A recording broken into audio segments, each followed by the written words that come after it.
نبی کی زلفیں قیامت کے میدان میں لہرائیں گی کہ سایہ پھیل جائے گا اور اس سایہ میں سارے لوگوں کو سکون مل جائے گا، محشر کی تپش سے سب محفوظ ہو جائیں گے۔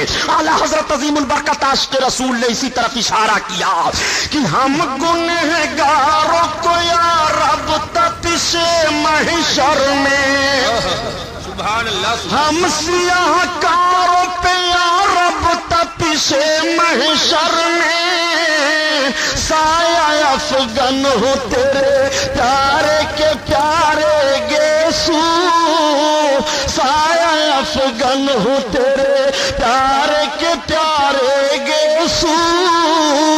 آقا کریم صلی اللہ علیہ وسلم رب کی بارگاہ میں عرض کریں کہ میرے مولا جلد حساب و کتاب لے لے، میزان قائم کر دیا گیا، اب سب لوگ لائے جا رہے ہیں، میزان ہو رہا ہے، میزان پر چڑھایا جا رہا ہے۔ اب آپ ذرا غور کرو، میزان پر کیوں آپ کو چڑھایا جائے گا؟ آپ کی نیکیاں اور برائیاں میزان عمل پر تولی جائیں گی۔ آپ اس فکر میں ہو پیارے کہ ہم چاہیں جو کرتے چلے جائیں، رب تعالیٰ نہیں دیکھ رہا ہے۔ خدا کی قسم تمہارے دلوں کے راز کو رب جان رہا ہے، اور تمہارے ہی لیے تمہارے دونوں کندھے پر دو فرشتے متعین کیے گئے ہیں جو تمہاری نیکیاں اور برائیاں لکھ رہے ہیں۔ قیامت کے میدان میں تمہاری نیکیاں تولی جا رہی ہیں، اچھائی تولی جا رہی ہے، اور برائیوں کو وزن کیا جا رہا ہے۔ وہاں کا ترازو کا حال یہ ہوگا کہ نیکی کا پلہ اوپر جائے گا، برائی کا نیچے آئے گا۔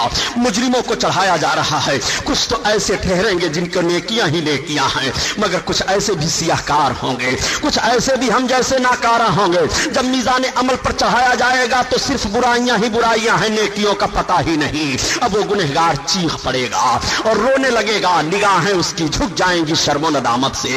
یا رسول اللہ اب خبر لو، یا حبیب اللہ اب ہمیں جہنم سے بچاؤ، یا رسول اللہ ہمارا جرم ہمارے سامنے ہے، میرے آقا کون آپ کے سوا ہے جو مدد کرے گا؟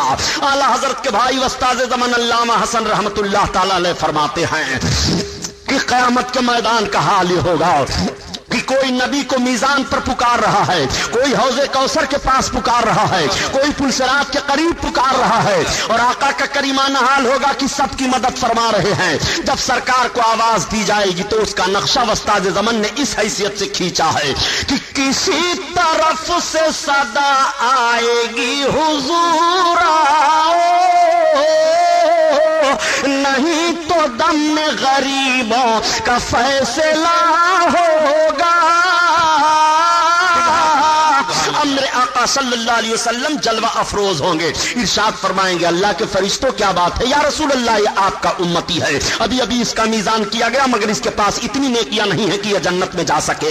یا رسول اللہ اب اس کے لیے حکم ہونے والا ہے، جہنم کی طرف اس کو لے جایا جائے گا۔ میرے آقا ارشاد فرما رہے ہیں ٹھہرو، اب اس کا میزان پھر سے کیا جائے گا۔ میں عرض کرنا چاہتا ہوں کہ ربی کونین صلی اللہ تعالی علیہ وسلم ہی کو رب نے یہ اختیار دیا ہے کہ میزان کیا گیا، لیکن میرے آقا پھر سے میزان کروا رہے ہیں۔ ان فرشتوں کو بھی معلوم ہے کہ یہ محبوب کا حکم ہے، رب کے چہیتے کا حکم ہے، یہ حقیقت میں رب ہی کا حکم ہے، بخشش کا بہانہ ذرا ملاحظہ کرو۔ پھر سے میزان کیا جا رہا ہے، فرشتوں کے اندر یہ مجال نہیں ہے کہ محبوب سے یہ کہہ دیں یا رسول اللہ ابھی ابھی تو اس کا میزان کیا گیا، ابھی ابھی تو اس کی نیکیاں اور برائیاں تولی گئی ہیں پھر آپ کے وزن کروا رہے ہیں۔ نہیں، محبوب کا حکم ہو گیا ہے، انہیں معلوم ہے کہ بزم محشر کو رب تعالیٰ نے محبوب کی اظہار عظمت ہی کے لیے سجایا ہے، ورنہ رب کو تو معلوم ہے کہ رب کے کتنے بتنے بندے جنتی ہیں، کتنے دوزخی ہیں، وہ دوزخیوں کو دوزخ میں ڈال دے، جنتیوں کو جنت میں ڈال دے، لیکن نہیں، میزان پھر سے کیا جا رہا ہے۔ اور میرے آقا تشریف فرما ہے، نگاہ نبوت میزان پر لگی ہوئی ہے، اب دیکھ رہے ہیں فرشتے کہ وہی جس مجرم کا جرم تولا گیا تھا تو جرم ہی جرم تھا، اب وزن کیا جا رہا ہے تو نیکیاں ہی نیکیاں پائی جا رہی ہیں۔ فرشتے حیران ہو جاتے ہیں، یا رسول اللہ ابھی معاملہ کیا ہوا؟ آقا ارشاد فرماتے ہیں کہ یہ محبت سے مجھ پر درود پڑھا کرتا تھا، اس درود کو میں نے اس کے نام عمل میں ڈال دیا، اللہ نے اس درود کی برکت سے اس کے سارے برائیوں کو نیکیوں میں بدل دیا۔ تب تک ندا آئے گی رب کی جانب سے، اے میرے فرشتوں یہ میری رحمت کو گوارا نہیں ہے کہ میرا محبوب جس کو وزن کرا رہا ہو اس بندے کو بھی میں جہنم میں ڈالوں، یہ میری رحمت کو گوارا نہیں ہے، اس لیے میرا محبوب میزان پر قیام فرما ہے۔ محبوب کے قیام کی برکت سے اس کی سارے جرموں کو معاف کر دیا گیا، ان سارے جرموں کو نیکیوں میں بدل بدل دیا گیا. اللہ اللہ. اب کوئی پکار رہا ہے یا رسول اللہ ہماری خبر لیجئے. اے میرے سرکار آقا کریم صلی اللہ تعالی علیہ وسلم کو ایک دوسرا مجرم پکارے گا. مجرم کا نام عمل اس کے سامنے رکھا گیا ہے, سارا دفتر سامنے ہے. یہ تیرے کالے کرتوت ہیں جو تو یہ سمجھ رہا تھا کہ میرے کام کو کوئی نہیں دیکھ رہا ہے. یہ سارے تیرے کالے کرتوت ہیں, تیری نگاہوں کے سامنے ہیں. رب تعالیٰ قرآن میں بیان فرماتا ہے وَمَن يَعْمَلْ مِثْقَالَ ذَرَّةٍ خَيْرًا يَرَهُ وَمَن يَعْمَلْ مِثْقَالَ ذَرَّةٍ شَرًّا يَرَهُ. تم ذرہ برابر نیکی کرو گے وہ بھی قیامت میں دیکھ رہے ہو, اور جو تم ذرہ برابر گناہ کرو گے وہ بھی قیامت میں دیکھو گے. اے مسلمانوں تمہارے ذرے ذرے نیکیوں کا علم رب کو ہے, قیامت میں دکھایا جائے گا, اور تمہارا سارا گناہ تمہارے سامنے کھول کر رکھ دیا جائے گا. جب گناہ کا دفتر کھلے گا تو بندہ ندامت سے اپنی نگاہوں کو جھکا کر کے رونا شروع کرے گا. یا رسول اللہ اب کون ہے جو ہمیں رسوائی سے بچائے؟ یا حبیب اللہ ہمیں کون ہے جو قیامت کا میدان میں ذلت سے بچائے؟ اے میرے آقا مجھ سے بڑا جرم ہوا, سرکار ہماری مدد کرو. آقا کی بارگاہ میں فریاد پیش کرے گا. میرے آقا جلوہ افروز ہیں, کیا بات ہے فرشتو؟ یا رسول اللہ یہ آپ کا امتی ہے, اتنا بڑا مجرم ہے, اس کے سارے کرتوت ہیں. سرکار ملاحظہ فرما لیجئے آپ اس کے نام عمل کو. آقا ارشاد فرمائیں گے فرشتوں اس کے نام عمل کو سمیٹ دو. جیسے میرے سرکار فرمائیں گے عمل نامہ بند کر دیں گے فرشتے. اعلیٰ حضرت عظیم البرکت اسی طرف اشارہ فرماتے ہیں کہ وسعت دی ہے خدا نے دامن محبوب کو, اور جرم کھلتے جائیں گے آقا چھپاتے جائیں گے. جرم کھلتے جائیں گے آقا چھپاتے جائیں گے. یہ کس کی عظمت ہے؟ اس نبی کی سیرت سن رہے ہو جس کا وقار رب کی بارگاہ میں یہ ہے. ذرا ان سے بھی نبی کی سیرت سن لو جو کتابوں میں لکھ گئے کہ نبی کو دیوار کے پیچھے کا علم نہیں ہے. معاذ اللہ. یہ نجد کی حرام خور اولادیں ہندوستان میں نحوست پھیلا رہی ہیں. نہ تم صدمے ہمیں دیتے, نہ فریاد ہم کرتے, نہ کھلتے راز سربستہ, نہ رسوائیاں ہوتی. تم نبی کی وہ سیرت پیش کر رہے ہو کہ مسلمان سنے تو سوچنے لگے کہ ہم اس نبی کا کلمہ پڑھ رہے ہیں جن کو کوئی اختیار نہیں ہے, جو ہمارے کچھ کام نہیں آ سکتے ہیں. معاذ اللہ. اپنے نبی کی عظمت دیکھو, یہ قیامت کا میدان ہے. آقا کریم صلی اللہ تعالی علیہ وسلم کا حکم ہوگا اللہ کے فرشتوں پھر سے اس کا میزان کرو. پھر سے میزان کیا جا رہا ہے. میرے آقا نے کوئی ٹکڑا دست نبوت میں لیا اور ہاتھ ڈال دیا میزان میں. اس ٹکڑے کا پڑھنا ہوگا کہ نیکیاں ہی نیکیاں ہیں, برائیاں ختم ہو گئی. فرشتے عرض کریں گے یا رسول اللہ یہ معاملہ کیا ہے؟ آقا فرماتے ہیں اس نے محبت سے مجھ پر درود پڑھا تھا. نور کے فرشتے نے نور کے کاغذ پر نور کے قلم سے نوٹ کر لیا تھا, میری بارگاہ میں پیش کر دیا تھا. وہ میں نے اس دن کے لیے اس کے لیے محفوظ رکھا تھا, وہی ہے. اب آپ ذرا غور فرماؤ کہ آقا کریم صلی اللہ تعالی علیہ وسلم کس کس انداز سے تمہارے کام آ رہے ہیں. اللہ کے حبیب صلی اللہ تعالی علیہ وسلم کو اطلاع دی جائے گی یا رسول اللہ اب آپ کی امت پل صراط سے گزر رہی ہے. جب پل صراط سے گزرنے کا معاملہ ہوگا میرے سرکار کی محبت دیکھو ہم گنہگاروں سے. میرے آقا تیز رفتار چل کر کے پل صراط کے کنارے پہنچیں گے اور آقا کے آنکھوں سے آنسو جاری ہے. رب کی بارگاہ میں عرض کر رہے ہیں رب سلم رب سلم, میرے پروردگار سلامتی عطا فرما, مولا سلامتی عطا فرما, میری امت گزر رہی ہے. مولا سلامتی عطا فرما, میری امت گزر رہی ہے.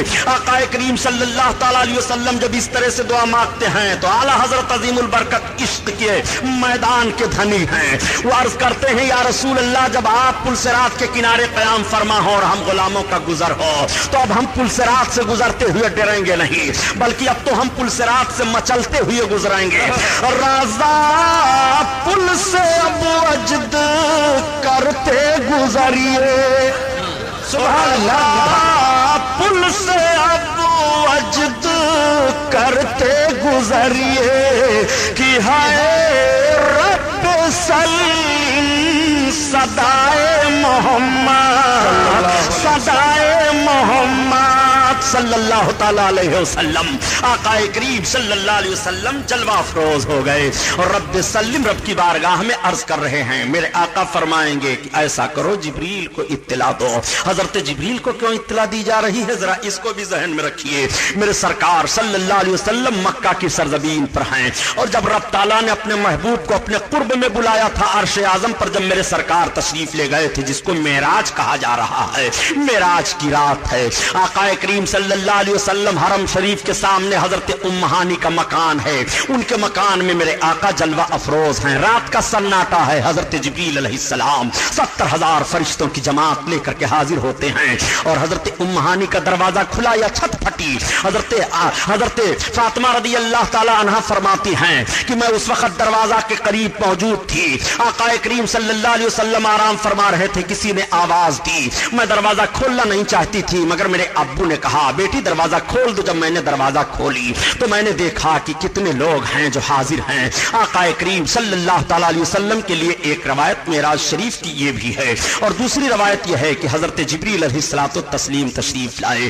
دروازے پر 70,000 فرشتے ٹھہرے ہیں نبی کا استقبال کرنے کے لیے۔ حضرت جبریل علیہ السلام حضرت ام ہانی کے مکان کی چھت کو پھاڑ دیتے ہیں، اور پھاڑنے کے بعد جب جلوہ افروز ہوئے تو دیکھا کہ محبوب آرام فرما رہے ہیں، میرے آقا آج سو رہے ہیں، ہر رات تو آقا عبادت کر رہے تھے مگر آج رات میرے سرکار سو رہے ہیں۔ حضرت جبریل نے نبی کو جگایا کیسے ذرا ملاحظہ فرمائیے، اور ان حرام خوروں سے پوچھئے، یہ بھی اس روایت کو پڑھتے پڑھاتے ہیں مگر سمجھ میں کچھ نہیں آتا کہ چھیڑیں داستان کیسے، رلائیں تو بغاوت ہے، ہنسائیں تو بغاوت ہے۔ آقا کریم صلی اللہ علیہ وسلم کو جبریل امین کیسے جگاتے ہیں ذرا ملاحظہ فرمائیے، حدیث شریف کے الفاظ ہیں فقبل قدمہ، حضرت جبریل علیہ السلام آقا کے دونوں قدموں کا بوسہ لے رہے ہیں۔ کس انداز سے جبریل نے نبی کے قدموں کو چوما ہوگا جبریل جانے، اور جن کا قدم چوما جا رہا ہے وہ نبی جانے کس کیفیت سے جبریل علیہ السلام نبی کونین کے مقدس قدموں کا بوسہ لے رہے ہیں۔ میرے آقا آنکھیں کھول دیتے ہیں، اللہ کا فرشتہ حاضر ہے،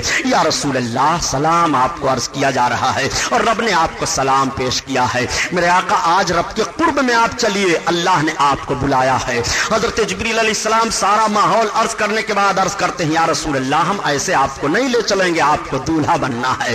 یا رسول اللہ آپ کے استقبال میں دروازے پر 70,000 فرشتے حاضر ہیں، دروازہ کھلا ہوا ہے۔ میرے آقا نے ملاحظہ کیا 70,000 فرشتوں نے سلام پیش کیا، زمزم شریف کا پانی لایا گیا، نبی کو غسل دیا جا رہا ہے، جوڑا لے کر کے حضرت جبریل علیہ السلام حاضر ہیں۔ اب جب میرے آقا کو غسل دیا جا رہا تھا تو ذرا وہ انداز ملاحظہ فرمائیے کہ سرکار کے غسل کا پانی معراج کی رات میں گرا تو ہوا کیا، تو اعلیٰ حضرت عظیم البرکت فرماتے ہیں کہ بچا جو ان کے تلووں کا دھون بنا وہ جنات کا رنگ و روغن۔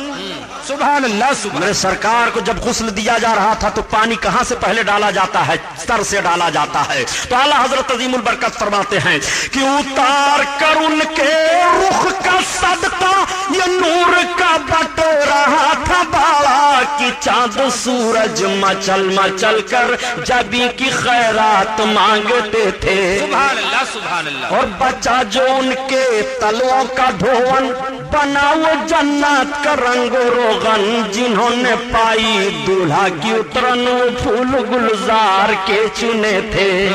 سبحان اللہ اللہ اکبر۔ آقا کریم صلی اللہ علیہ وسلم کو دولہا بنایا گیا، اور جب میرے سرکار دولہا بنے تو کعبہ وجد کر رہا تھا، آج محبوب رب کے قرب میں جا رہے ہیں۔ اللہ اکبر۔ سواری سامنے لائی گئی، تب تک سواری نے شوخی کی، حضرت جبریل فرماتے ہیں براق ٹھہر جا، تو جانتا ہے تجھ پر کون سوار ہونے والے ہیں؟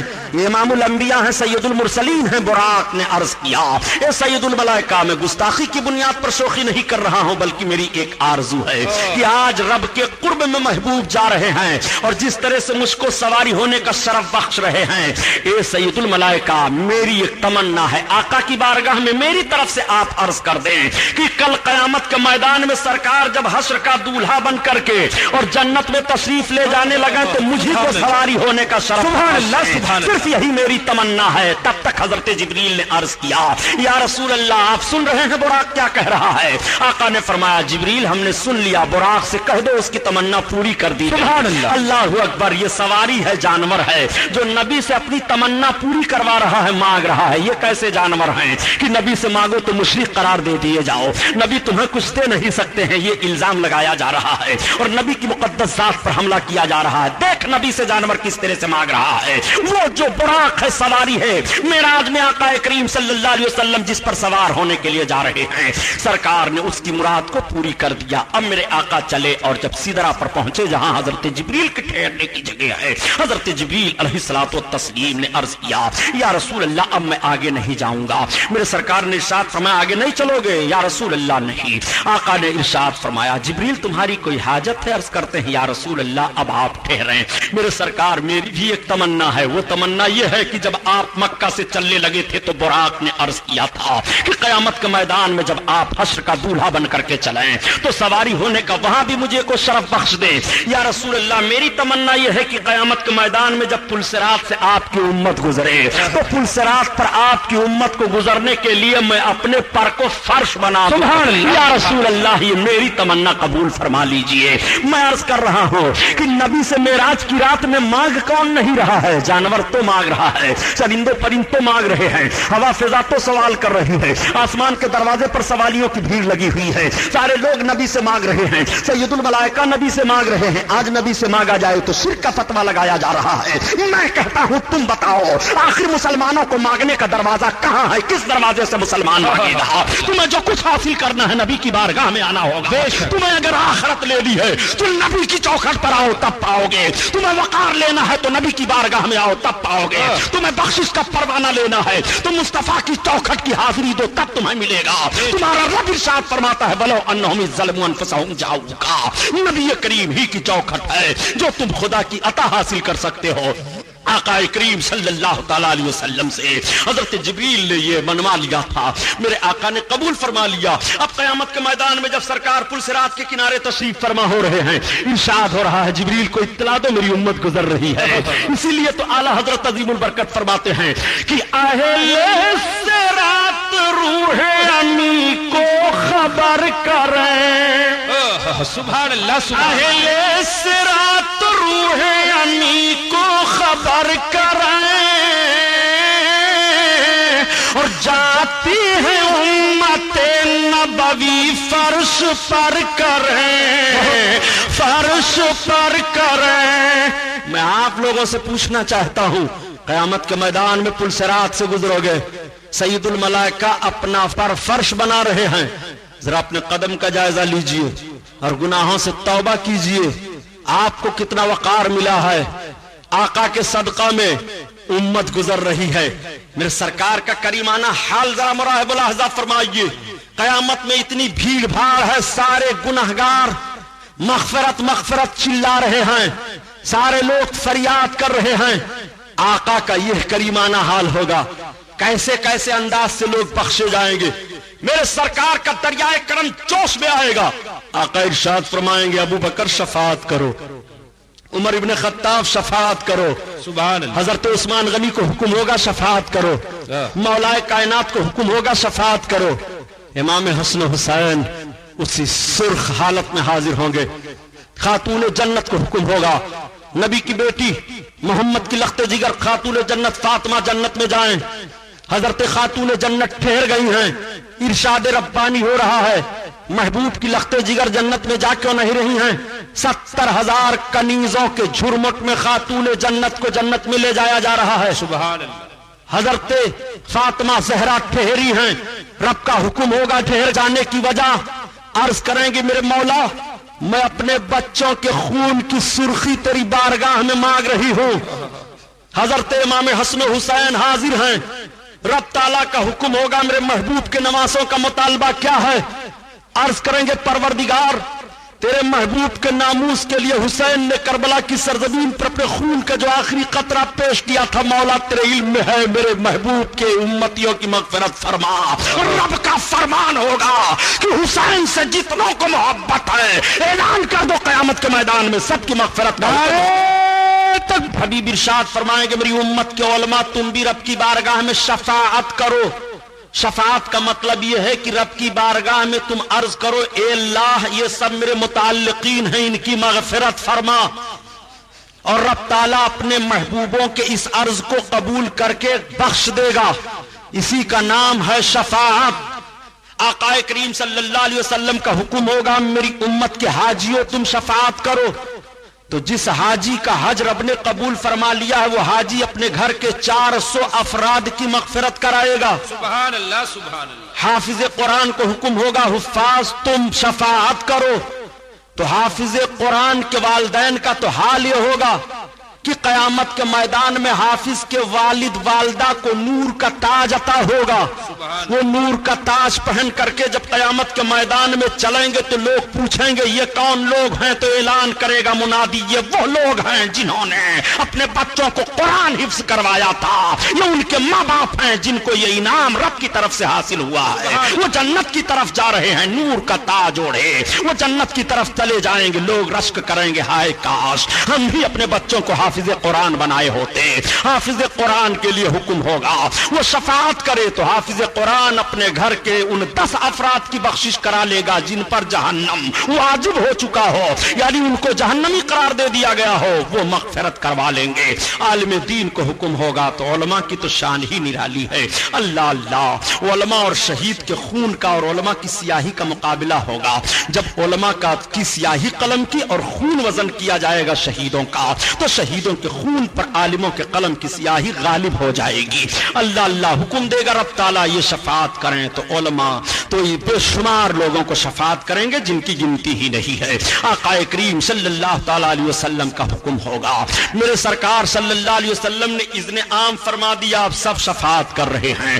غوث اعظم شفاعت کر رہے ہیں، خواجہ غریب نواز شفاعت کر رہے ہیں، امام اعظم شفاعت کر رہے ہیں، امام شافعی شفاعت کر رہے ہیں، امام حنبل شفاعت کر رہے ہیں، امام مالک شفاعت کر رہے ہیں. حنفیوں کی بخشش ہو رہی ہے، شافعیوں کی بخشش ہو رہی ہے، مالکیوں اور حنبلیوں کی بخشش ہو رہی ہے. قادری بخشے جا رہے ہیں، چشتی بخشے جا رہے ہیں، سہروردی بخشے جا رہے ہیں. یہ سارے سلسلے کے لوگ بخشے جا رہے ہیں، ان کی مغفرت ہو رہی ہے. اللہ اللہ، آقا کریم صلی اللہ علیہ وسلم نے اعلان کر دیا ایسے ایسے لوگ اب جنت میں جا رہے ہیں. ذرا اپنے آقا کی عظمت ملاحظہ فرما لو. جنتیوں کی ایک ٹیم جنت میں جا رہی ہے اور ایک ٹیم کے لیے حکم ہو جائے گا کہ یہ جہنم میں جائیں، تو اس کے سامنے سے جنتی لوگ گزریں گے. تب تک جہنمی جنتی کا دامن تھام لے گا، روک دے گا، ٹھہر جاؤ. جنتی رک جائے گا. مجھے پہچانتے ہو؟ حدیث شریف کے الفاظ یہ ہیں، اما تعریف نہیں کیا تو مجھے جانتا ہے؟ وہ کہے گا ہاں میں پہچانتا ہوں. کہو کیا کہنا چاہتے ہو؟ وہ کہے گا انا الذی وهبت لک وضوا، میں نے آپ کو دنیا میں وضو کرنے کے لیے پانی دیا تھا. آج میں اتنا بدعمل ہوں کہ اپنی بدعمالیوں کی بنیاد پر رب تعالیٰ کے قہر و غضب کا سوال میرے اوپر ہو گیا. مجھے کون بچائے گا رب تعالیٰ کے قہر و غضب سے؟ ہم کو جہنم میں جانے کا حکم ہو گیا. ہم جہنمیوں کی فہرست میں کھڑے ہیں، تم جنتی ہو. میں نے تمہارے ساتھ دنیا میں یہ کام کیا تھا، اس کا بدلہ ہمیں دے دو. وہ ٹھہرا ہوا ہے. دوسرا جہنمی پکڑ لے گا جنتی کو. مولانا فاروق، مولانا عبدالحقیق صاحب، ٹھہرو. مجھے پہچانتے ہو؟ ہاں کہو کیا بات ہے؟ انا الذی سقیتہ شربتا، میں نے آپ کو پانی